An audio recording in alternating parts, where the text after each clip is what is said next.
The interrogation chamber smelled like burnt copper and recycled fear. Captain Maya Cross sat strapped to a chair that hummed with suppression fields, her wrists bound by energy cuffs that pulsed every 3 seconds. Across from her the Velkorian Inquisitor leaned forward, his 4 eyes blinking in sequence like a malfunctioning traffic light. "You will decode these transmissions," Zethrik demanded, his translator chip rendering his clicks into flat, emotionless English. "Your species intercepted our fleet movements. Impossible without breaking our encryption." Maya laughed, the sound sharp and genuine. "You think we cracked your codes? That's adorable." Zethrik's mandibles twitched, a gesture she'd learned meant irritation. The Velkorians had conquered 47 star systems in the past century, their military precision legendary across 3 spiral arms. They didn't appreciate being mocked by a species that had barely achieved faster-than-light travel 2 generations ago. "Your arrogance is noted," Zethrik said, sliding a datapad across the metal table. "Explain this." The screen showed a series of transmission logs, each one stamped with Velkorian encryption protocols. Beneath them, decoded messages in perfect English detailed troop movements, supply routes, and tactical vulnerabilities. Maya studied them with practiced indifference, though her pulse quickened. Someone had been busy. "Looks like you've got a leak," she said, shoving the pad back. "Check your own house before blaming the neighbors." Zethrik's claws scraped against the table's surface, leaving shallow grooves. "We executed 17 officers suspected of espionage. All proved loyal under neural examination. The breach came from external sources." He leaned closer, his breath smelling of sulfur and ammonia. "From Earth." "Then arrest Earth," Maya replied. "I'm just a freight hauler who got unlucky." That was technically true. Her ship, the Nightingale, transported medical supplies along neutral trade routes. Unfortunately, she'd been in the wrong sector when Velkorian patrol cruisers had decided humans needed questioning. 3 weeks in their custody had taught her that their idea of justice involved guilt until proven innocent, with extreme prejudice. Zethrik activated a holographic display. Symbols materialized in the air between them, glowing amber against the dim lighting.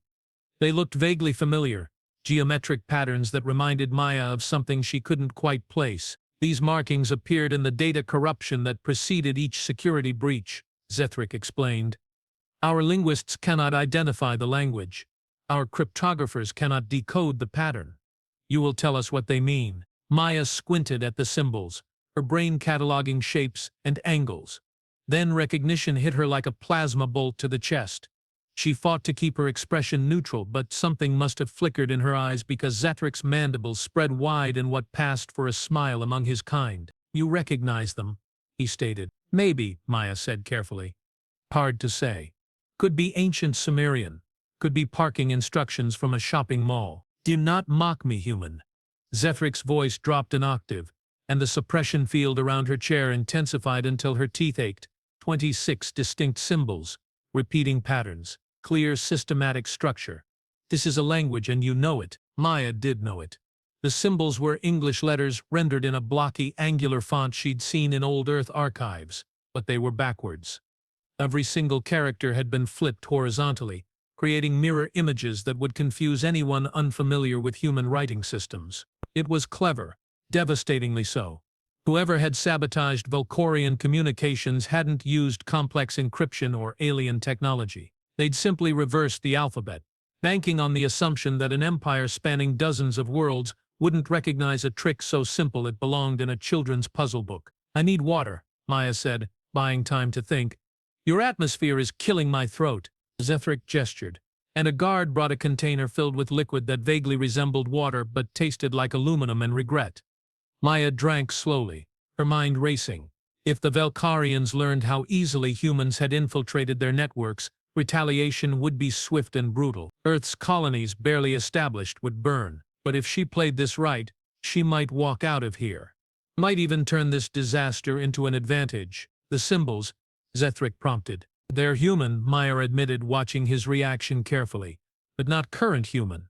This is an ancient writing system, dead for thousands of years. Archaeological stuff." Zethrik's eyes narrowed in unison, a disturbing sight. "You lie. Check the databases," Maya countered. "Earth has hundreds of extinct languages. Your intel teams should know this. We're a messy species with a messy history." It wasn't entirely false. Earth did have numerous dead languages, though none of them looked quite like backwards English. But Velkorians prided themselves on thorough research. If she could plant doubt, make them second-guess their own conclusions, she might create enough confusion to escape. Zethrik consulted his datapad, his claws tapping rapidly. Minutes passed in silence, broken only by the hum of environmental systems. Finally he looked up, suspicion warring with uncertainty in his alien features. "Our records show Earth contains extensive linguistic diversity," he conceded. "However, these symbols match no known human alphabet in our files. Because it's dead," Maya pressed, "extinct. Lost to time except for a few scholars who study ruins and old monuments. Whoever used these symbols wanted to hide their messages in plain sight, make it look alien when it's actually human." "Why would humans sabotage Velkorian operations?" Zethrik demanded. "Your government signed non-aggression treaties. Your military is insignificant compared to our fleet strength." Maya shrugged as much as the restraints allowed. "Governments sign papers. People hold grudges. You've occupied border systems that used to be neutral. Maybe someone got mad." Zethrik stood abruptly, his full height towering over the table. "You will decode the transmissions. All of them. Or you will watch as we glass every human colony from here to the Sol system." The threat hung in the recycled air like a blade. Maya met his gaze without flinching, though fear coiled cold in her stomach. "I told you it's an ancient language. I'm a pilot, not a historian. Get me access to archaeological databases. Maybe I can piece it together." "You have 6 hours," Zethrik said, motioning to the guards. "If you fail to provide usable intelligence, your species will learn the cost of deception." They left her alone in the chamber, still bound but with a datapad propped on the table. The Velkorians hadn't bothered with additional security measures, confident their suppression fields and locked doors were sufficient. Arrogant, but understandable. No human had ever escaped their custody alive. Maya stared at the backwards letters glowing on the screen, her mind working through possibilities. Someone on Earth had gotten creative, using the simplest trick in the book to infiltrate an empire's communications. The reversed alphabet would be child's play to decode once you realized what you were looking at, but to alien eyes, it would appear completely foreign. She had to admire the audacity. It was the kind of thinking that had kept humanity alive through countless conflicts, the ability to improvise and adapt when outgunned and outnumbered. The question was, who had done it, and why? Earth's official military forces wouldn't risk open conflict with the Velkorians. The balance of power was too skewed, but Black Ops programs, intelligence agencies, maybe even rogue elements within the colonial defense networks. Any of them could have launched an unauthorized operation. Maya started working through the decoded messages, reading them properly now that she understood the cipher. Supply depot locations, patrol schedules, command structure hierarchies. Whoever had gathered this intel had access to deep Velkorian networks, the kind of penetration that took months or years to achieve. One message caught her attention, its content chilling even in reversed English. Primary target confirmed. Human colonies designated for subjugation. Military occupation planned within 6 months. Recommend preemptive action. So that was it. The Velkorians had been planning to invade, and someone on Earth had discovered the truth. The sabotage wasn't random vandalism, it was a warning shot, a way to disrupt their preparations and buy time for humanity to prepare defenses. Maya felt a surge of pride mixed with terror. Whoever had done this was either brilliantly brave or catastrophically reckless. Probably both. The door hissed open, and Zethrik returned with 2 additional guards. His mandibles were spread wide, and his eyes gleamed with what might have been triumph or fury. "Hard to tell with Velkorians. You decoded the messages," he stated, not asked. "Some of them," Maya replied carefully. "The language is complex. Dead languages always are." Zethrik studied her for a long moment, his alien mind calculating probabilities behind those unreadable eyes. Then he did something unexpected. He laughed, a chittering sound that made the guards twitch nervously. "You are remarkably skilled at deception, Captain Cross," he said, "but not skilled enough. We analyzed your biometric responses during our conversation. Your heart rate spiked when you first saw the symbols. Recognition, not confusion. You knew immediately what they were." Maya's blood turned to ice water. Of course they'd been monitoring her vitals. Stupid mistake, letting her surprise show even for a microsecond. Moreover, Zethrik continued, clearly enjoying himself now. We had your ship searched more thoroughly. Hidden in your cargo bay, beneath legitimate medical supplies, we found communications equipment. Military grade, encrypted with Earth Defense Force protocols. The suppression field intensified until Maya couldn't breathe properly, her lungs struggling against invisible pressure. Zethrik leaned down until his mandibles nearly touched her face. You are not a freight hauler, he whispered, his translator rendering the words with cold precision. You are an intelligence operative, and you will tell us everything about Earth's espionage networks, or you will die slowly while we extract the information from your corpse's neural pathways. Maya fought the urge to spit in his face, knowing it would only accelerate her death. Her cover was blown, her ship compromised, and Earth's secrets about to be tortured out of her dying brain. The mission had failed spectacularly, but then Zethrik's communicator chimed. A harsh sound that made him step back from the table. He listened to the incoming transmission, his mandibles contracting into what Maya had learned meant shock or confusion. Impossible, he muttered, then switched to his native language, clicking and hissing at whoever was on the other end. The conversation lasted 30 seconds. When it ended, Zethrik turned back to Maya with an expression she'd never seen on a Velkorian face before, genuine fear. Your fleet has arrived, he said quietly. 70 warships.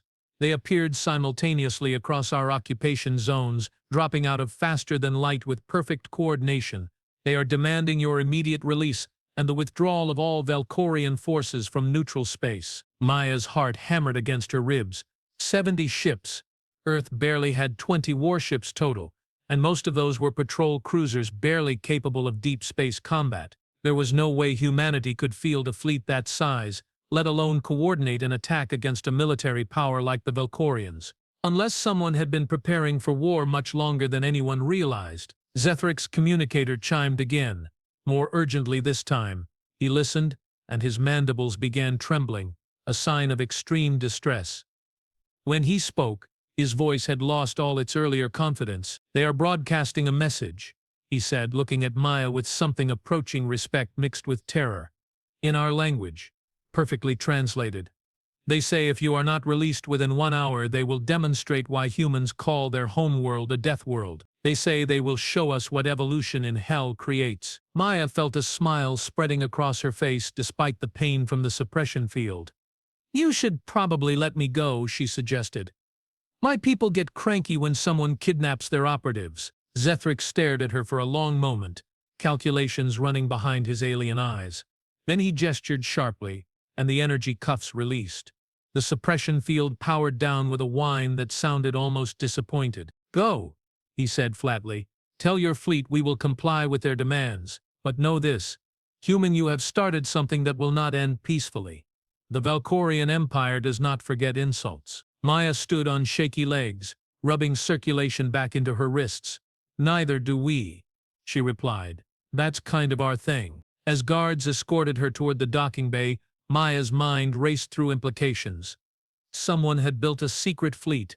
Someone had been planning for this confrontation for years, maybe decades. And someone had used the simplest possible code, backwards English, to hide their preparations in plain sight while simultaneously crippling Velkorian communications. The question that would haunt her during the flight back to the Nightingale, and for months afterward, was simple and terrifying.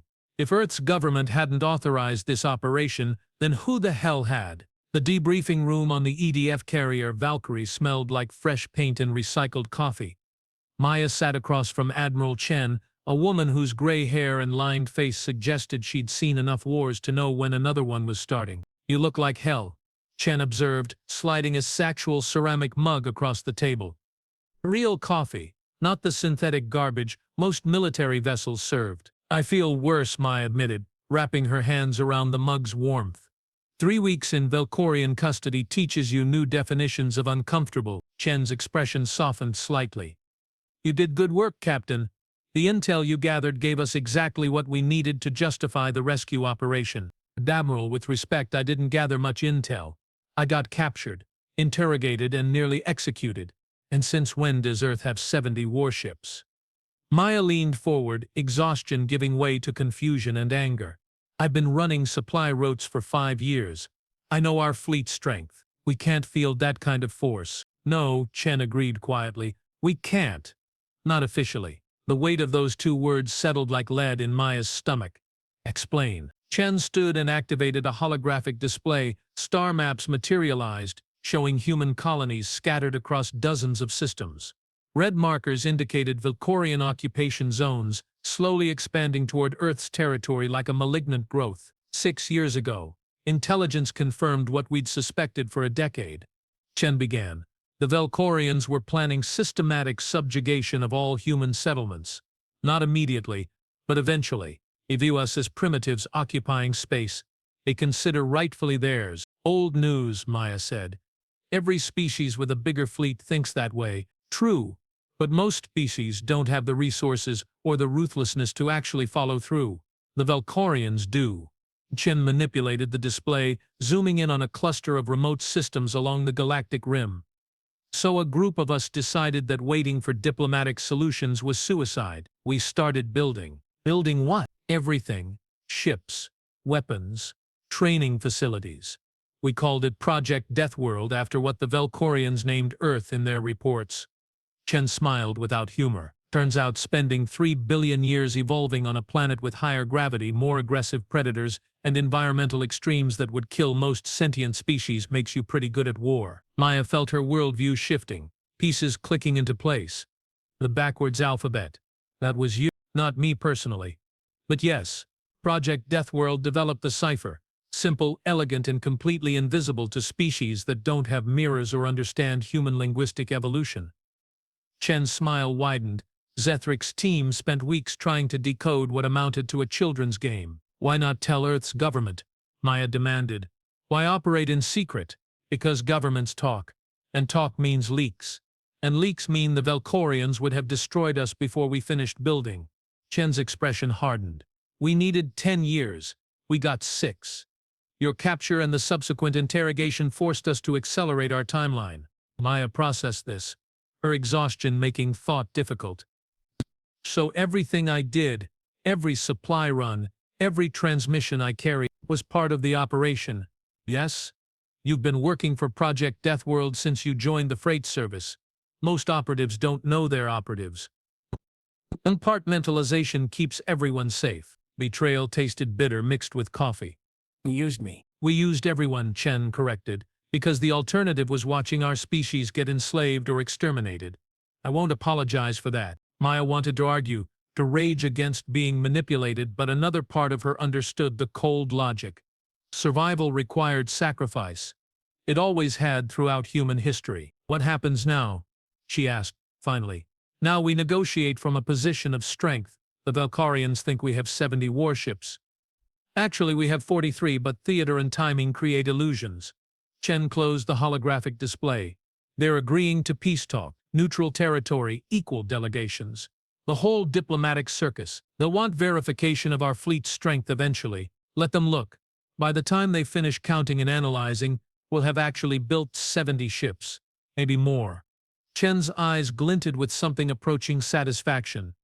Humans are excellent at improvisation under pressure. It's our evolutionary advantage. A knock interrupted them, and a young lieutenant entered.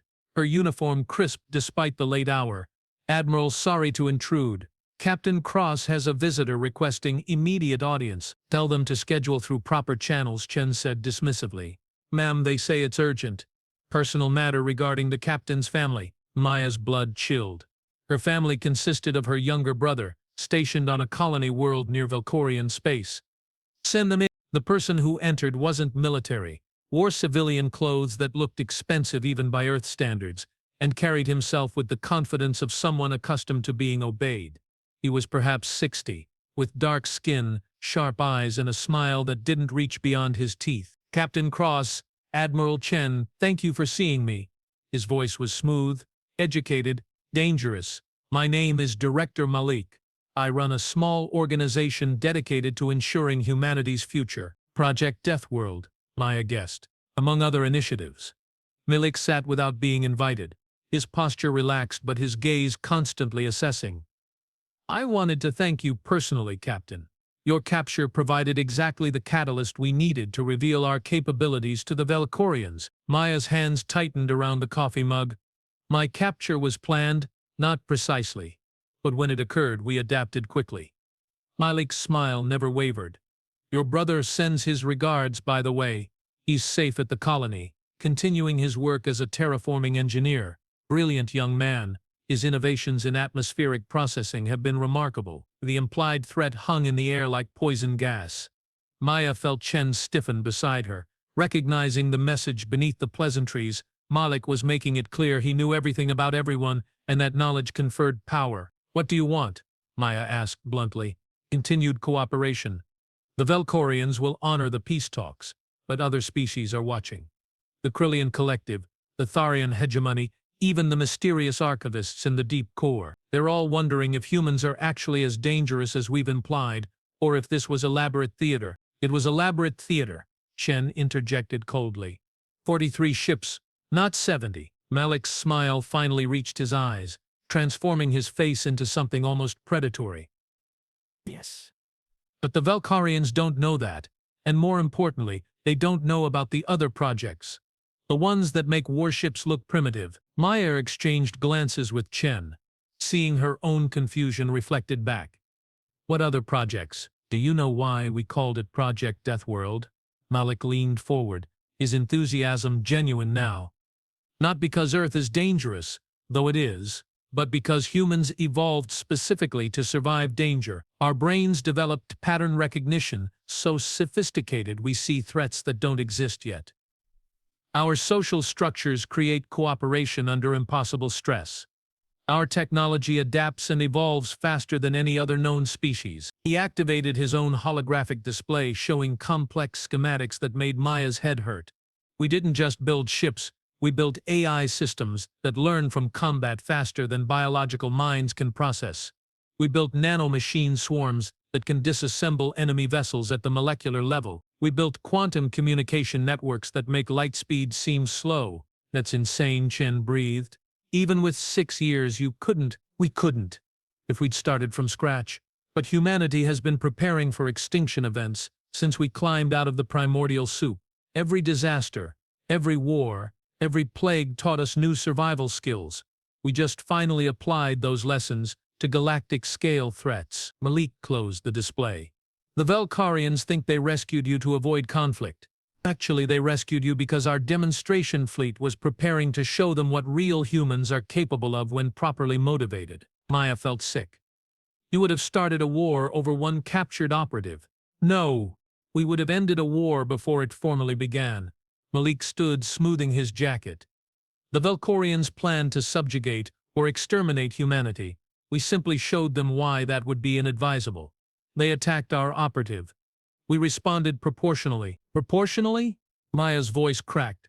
You nearly triggered an interstellar war. I triggered peace, Malik corrected gently. Sometimes the only way to avoid conflict is to demonstrate overwhelming capability. The Velkorians respect strength. Now they respect humanity. Chen cleared her throat. Director, with all due respect, the Earth government will have questions about unauthorized military operations conducted without oversight. The Earth government will be briefed at the appropriate security level, Malik replied, which is to say they'll learn what they need to know when they need to know it. Democracy is wonderful for peacetime. Survival requires different approaches. He moved toward the door, then paused. Captain Cross, you'll be reassigned to diplomatic escort duty during the peace talks. Your experience with Velkorian interrogation techniques makes you uniquely qualified to understand their negotiating tactics. Plus, Zethrik specifically requested your presence. Apparently he respects competence, even in adversaries. After Malik left, silence filled the debriefing room like water flooding a damaged hull. Maya stared at her coffee, watching steam rise in hypnotic spirals. I don't know if I should thank him or shoot him, she said finally. Both reactions are reasonable, Chen admitted. For what it's worth, I didn't know about the other projects either. I thought we were just building a defensive fleet. Nothing about this is defensive. It's all preemptive offense disguised as preparation. Maya drained her coffee despite it burning her throat. But it worked. Humanity isn't extinct or enslaved. So maybe monsters like Malik are what we need. Dangerous thinking, Captain. Dangerous times, Admiral. The peace talks occurred on Neutral Station 17, a massive orbital facility maintained by the few species with no territorial ambitions. Maya attended in full dress uniform, standing slightly behind Earth's official delegation while Velkorian representatives sat across a polished negotiating table that probably cost more than her ship. Zethrik was among them, his mandibles carefully neutral. When their eyes met, he inclined his head slightly, acknowledgement between warriors who understood each other's positions. The negotiations were boring, filled with diplomatic language and carefully worded concessions. Boundaries were established, trade agreements drafted, mutual defense pacts discussed, standard procedure for species trying to coexist without murdering each other. But during a recess, Zethrik approached Maya in the observation lounge overlooking the station's central hub. Thousands of ships from hundreds of species flowed through the docking bays like mechanical fish. "I underestimated your kind," he said without preamble. "A failing I will not repeat." "We underestimate each other," Maya replied. "Seems to be going around the backwards alphabet." Zethrik's mandibles twitched in what might have been amusement. Elegant simplicity. "We analyzed it for weeks, consulted linguistic experts, ran computational models. Never occurred to us it was simply reversed. Sometimes the obvious solution is invisible because it's too obvious." Indeed, Zethrik watched the ships moving below. "Your fleet, 70 vessels appearing simultaneously across multiple systems. That level of coordination requires quantum communication networks at minimum. Technology we did not believe humans possessed." Maya said nothing, letting silence confirm what he already suspected. "We investigated further," Zethrik continued. "Your industrial capacity, your research programs, your technological advancement curve, it does not match your official reports. Someone has been conducting massive operations outside governmental oversight. Maybe we're just better at keeping secrets than you thought. Perhaps. Or perhaps humans are more dangerous than their primitive status suggests." Zethrik turned to face her directly. "In Velkorian culture we have a saying, beware the species that survives its own homeworld. Earth killed 99% of life multiple times before your kind evolved. That you emerged from such catastrophic selection pressure makes you uniquely formidable." Is this a threat assessment, or a compliment? Both. A warning to my superiors that humans should be approached as equals, not subordinates, and a personal acknowledgement that you, specifically, are worthy of respect. His mandibles spread slightly. "I hope we meet again under better circumstances, Captain Cross." After Zethrik left, Maya remained in the observation lounge watching ships come and go. Her communicator chimed a message from her brother confirming he was safe and asking when she'd visit. Relief flooded through her, followed by lingering unease. Malik's organization had saved humanity by operating outside every law and oversight mechanism humanity had established. They'd built weapons, started wars, manipulated events, all without permission or accountability. And it had worked. Earth was safe. At least for now. But who watched the Watchers? Who stopped Project Deathworld if they decided humanity's survival required more extreme measures? Director Malik appeared beside her, his reflection ghostly in the observation window. "A philosophical thoughts, Captain. Wondering if we've traded one threat for another," Maya said honestly. "Fair question. For what it's worth, Project Deathworld exists solely to ensure human survival. Nothing more, nothing less." Malik's reflection smiled. "Of course, defining survival gets complicated. Does it mean mere existence? Cultural preservation? Dominance over potential threats? You're not reassuring me." "Good. Complacency kills species faster than any weapon." Malik turned to leave, then paused. "The backwards alphabet was my idea, by the way. Spent 30 years as a cryptographer before running Project Deathworld. Always believed the best codes were the ones that looked like nothing important." "Why tell me?" "Because you're smart enough to be dangerous, loyal enough to be trusted, and cynical enough to keep watching us." Malik's smile widened. "We need people like you, Captain Cross. People who question authority while understanding why authority sometimes has to make terrible decisions." He left her alone with her thoughts and the endless flow of ships outside. Somewhere among them, 43 human warships prepared to return to hidden facilities, their existence now confirmed but their full capabilities still mysterious. And somewhere deeper, in laboratories and research stations scattered across dozens of systems, humans were building things that would make those warships obsolete. Maya pulled up her communicator, scrolling through messages until she found the one she wanted. It was from an anonymous sender received 3 weeks ago while she'd been in Velkorian custody. She'd ignored it then, assuming it was spam. Now she read it carefully. Captain Cross, if you're reading this, the mission succeeded. Your capture provided necessary justification for revealing Phase 1 capabilities. Thank you for your sacrifice. Humanity survives because of people like you. The backwards alphabet was just the beginning. Wait until they see what we're really hiding. Maya deleted the message, her hands shaking slightly. Then she composed a response to her brother, promising to visit soon. Some things mattered more than cosmic chess games between species and shadow organization. But as she walked back toward the negotiating chambers, she couldn't help wondering what Phase 2 looked like, and whether humanity would recognize itself when Project Deathworld finished reshaping their species into something strong enough to survive among the stars. The backwards alphabet had bought them time and respect. What other tricks were hidden in plain sight, waiting for the right moment to reveal humanity's true nature? Maya suspected she'd find out eventually, and suspected she wouldn't like the answer. But survival rarely cared about preference. It only cared about results, and humanity, forged in Earth's unforgiving crucible, specialized in survival above all else.